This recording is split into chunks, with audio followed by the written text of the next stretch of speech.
I request Lieutenant Governor Kiran Bedi Madam to deliver the special convocation address.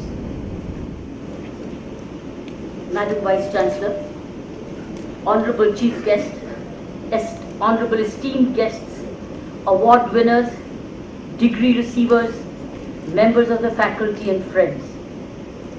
I'm truly honored to be once again with you at this 25th convocation.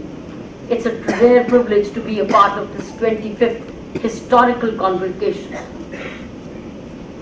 I have 4 thoughts to share with you. My first thought is, I'm only carrying forward where Mr. Justice Mahadev left. Building on what he said, I'm adding these 4 points to this convocation address. Number 1,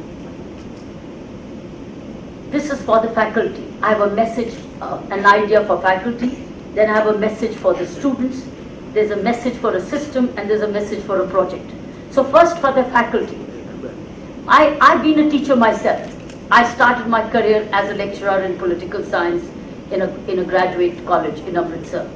And I know what I've experienced teaching. I've been a student, I've experienced learning. And I think it's time that we, instead of being teaching places, we become learning institutions. And learning institutions would mean that faculty doesn't teach. Faculty enables learning. And when faculty enables learning, which means that the students they are educating, they become learners and teachers. They become the teachers. They take the classes. Why I'm saying this as an idea is that the students who come across in the society, in the community, they need to be strong, confident communicators. And when they are not strong communicators, even if they've done a remarkable PhD, but they can't communicate, they can't convey, they can't express, that is when they lose out on. Others who have been communicators, been debaters, been declamationists, or been in other way extracurricular activities, they score over knowledge or intelligence quotient. So I would say, number 1, my request to the faculty is that while you become, rather than teachers, you become imparters of learning, enabling learning. But then who would be the teachers? Teachers be the students. They take the class. And once they take the class, you will know whether you're learning as teacher, whether you could impart what you wanted to be for the students to know. So this is my one short message for consideration of the faculty, that please create learners. You become a learner and allow students to become learners and then teachers.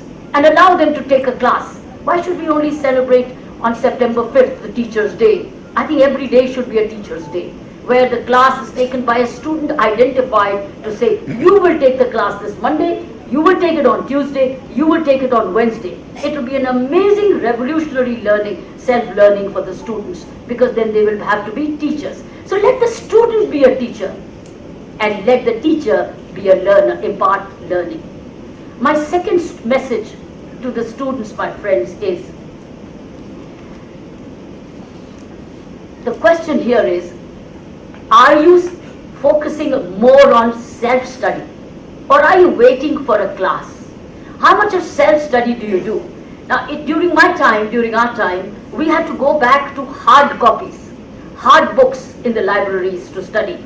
Today, you have everything in your laptop. You have this everything on the internet. You have the library access with you, and I have recently seen that you can access the library from anywhere.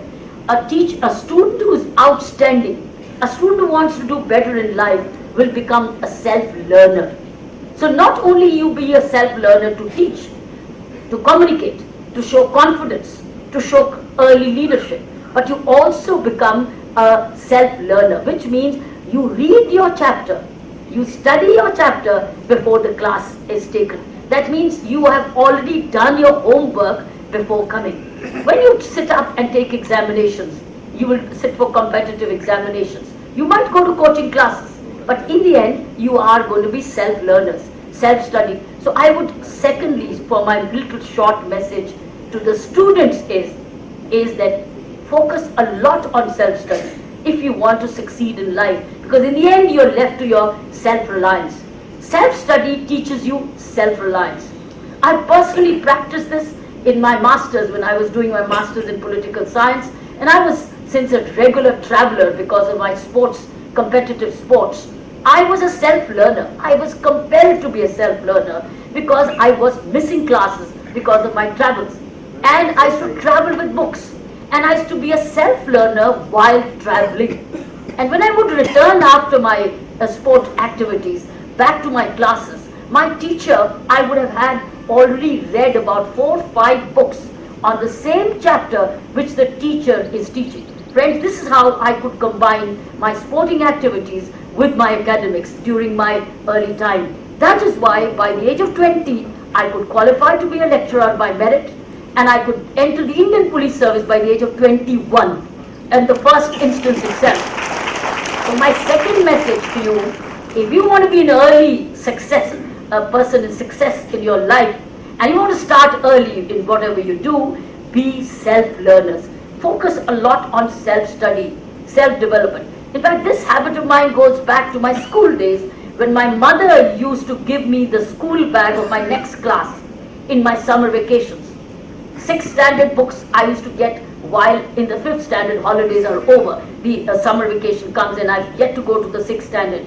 My mother used to get me my early bag and used to say 1 hour of study every day, and we start to read the books out of curiosity, what is in those books. So curiosity enabled me to become an early learner and stay ahead of the class. So my second request to my advice to my student friends is that focus a lot on self-study. This is all about life.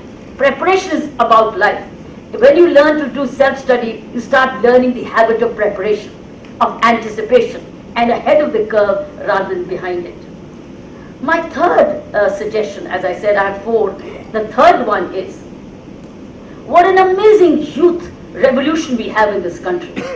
And what amazing quality universities and colleges we have across every city, almost every city. And I was discussing this with our chief guest today, Mr. Justice Mahadevan. And I was wondering, why can't governments and universities work together? You do internships when it comes to entrepreneurship. You do internships when it comes to other subjects. Why can't particularly humanities, environment sciences, computer sciences, and many other subjects become partners in sharing internships with government departments? Because we need each other. You need practical, and we need the latest intelligence information, the latest information about every subject. There needs to be developed a system of partnership across the country. Wherever universities are, government should open up to say, we need department, we need criminology, we need pedagogy, we need psychology, we need social studies in women, we need computer engineering, we need environment sciences, come and work with us. We need something in finance, we need something in human management, why not? We need to develop partnerships, we need teaching. You have all done B.Ed, you've done M.Ed. Why not? You come and take part-time classes, become assistant teachers in schools, and sometimes when the teacher is away, you take the class. You are learning practical with theory. So I think we need, I'm not further expanding on it, I'm at the moment dropping an idea. And maybe I was trying to inspire my Justice Mahadevan to maybe do today, one day, maybe do a judicial verdict on this and direct the governments to say, why don't we explore the possibility of tapping the human resource available with the universities right under your nose. Right under your nose. So I would say a system of internships where students, the best of the students, get attached to the respective departments and they work with the department. Both are winners because it will provide learning to one and transparency and support to the other without any additional financial cost. And sometimes we are short of resources.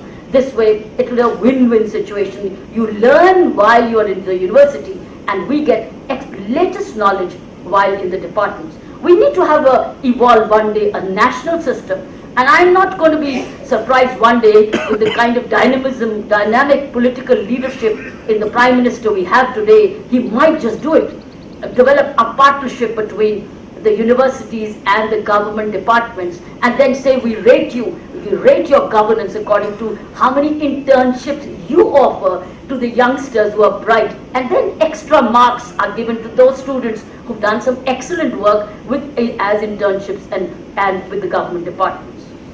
And fourth, or finally last one, we've been talking about Swachh Bharat so much.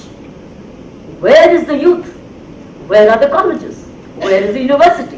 Why are they not adopting this as a part of community project? You are yourself about 5,000 in Pondicherry.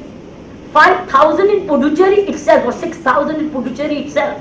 And Pondicherry University itself is 60,000 young men and women. If you decide to spread out and take up in your respective villages, in your RWAs, as a community project, 1 hour a week, and work together as teams, Pondicherry will be clean in 2-3 months' time. It will be the cleanest union territory and a state in the government in the Indian subcontinent. It will be the cleanest. And it will be a win-win situation for all. Why must this be the work of only 1,500 sanitary workers? Why can't it be the work of everybody as Swachh Bharat and take it up as a youth program, as a part of community service, and to be adopted as teams? Go back to your villages, go back to your RWAs and work together as a community project every weekend. Choose as Prime Minister said, 10 gaz, 10 yards. They've talked about 10 yards. Work on 10 yards. Or take up a village, take up a locality and spread awareness at least. At least awareness about it. Because awareness is, there's still people go out and do open defecation. There's so much of advertisements going on Darwaza Band Karo. You've been hearing on All India Darwaza Band Karo. You see, these are wonderful messages. But are they seeping in?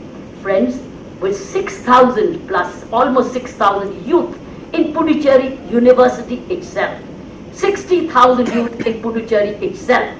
And still Pondicherry is not the cleanest. We can be the cleanest if Pondicherry decides this, to adopt a resolution and say we will make Pondicherry the cleanest before a particular date. You can decide 2nd October, you can decide the end of the year, you can choose a date and everybody adopts. You are doing it. By the way, you are doing it and I'm grateful that you people are doing it. But what you're doing is a drop in the ocean. We're talking about the ocean and not the drop. You need to make the impact. If you want to stand out in the world, if you want to stand out in the country, and you want the Prime Minister to visit you, the easiest way is make Pondicherry cleanest. Prime Minister will come to reward you and recognize you. After all, this is a union territory. This is his university. It is his university. He will come and recognize his union territory is his. It is a state and it is a union territory both. So we can have our cake and eat it too. So we get the benefits of the state and we get the benefits of the union territory. So friends, we can do it. It depends on you. In this, we must sink at any difference of opinions. We must unite as departments, not have to compete with each other. We just have to collaborate with each other. If we do this, friends, Pondicherry can be the cleanest. Otherwise, it will take a long time and we'll clean up somewhere, we'll get dirty again. Awareness generation is number one. Because even when the government of Puducherry is providing money to build the toilets, yet people are not fully utilizing it, or they're not seeing the urgency of it. There is a scheme where the toilets are provided for. You can take that money and you can then get it built, and then they can start using it. So when facilities and resources are available, what is lacking, friends, is the awareness. So here are my 4 points. Number 1, for faculty to become learners and allow students to become teachers. Secondly, students to promote self-study, and the more self-study you do, the greater early leadership you will earn. Third is the university as internship collaborative systems. We need to come to it as soon as possible. Government departments need you for transparency.